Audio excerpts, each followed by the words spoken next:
Uzdil HTML darsligi 8-ci qism HTML uslub kodi CSS ni ishlatish. Darslikning asos mazmuni tor ko'rgich, tor bet hujjati ziyorat qilgandan keyin HTML xat kuchlarini uslub hujjatiga belgilangan mazmun bo'yicha formatlab ko'rsatdi. Biz tövendagi 3 xil usul orqali uslub kodi hujjatini qistirib ishlatalaymiz. Birinchisi sirtqi uslub jadvali, ya'ni ko'plagan tor bet uchun bir o'rtaq uslub ishlatish to'g'ri kelganda qo'llaniladi. Bu orqali bir uslub hujjat orqali butkul bekat uslubini o'zgartiramiz. Ya'ni maxil shaklda. Buni xiyat qismiga makod orqali bir dona CSS hujjatini buningga mush tor betning ichida o'rtaq ishlatamiz. CSS kodini, uslub kodini mushning ichiga yozamiz.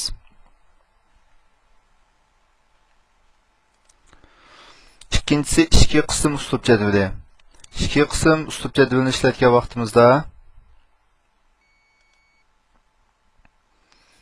buni xiyat qisminiki ikki qismiga style orqali shu turbat HTML turbetni ustiga yozamiz.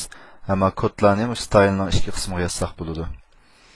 Uchinchisi ikki ulanish uslubi. Bu ikki ulanish uslubi nima deganda ayrim elementlarga uslub belgilash.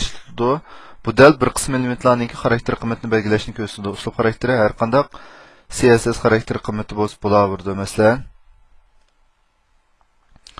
mana deganimiz masalan P ninki, abzasninki, bu uslubi, rengi qizil, bu sol tarafdan 20 piksel oraliq tashlab etsin deganlarki, men uslubni bevosita P qilib yozdik. Bu faqat shu P ninki rayonida ishlaydi.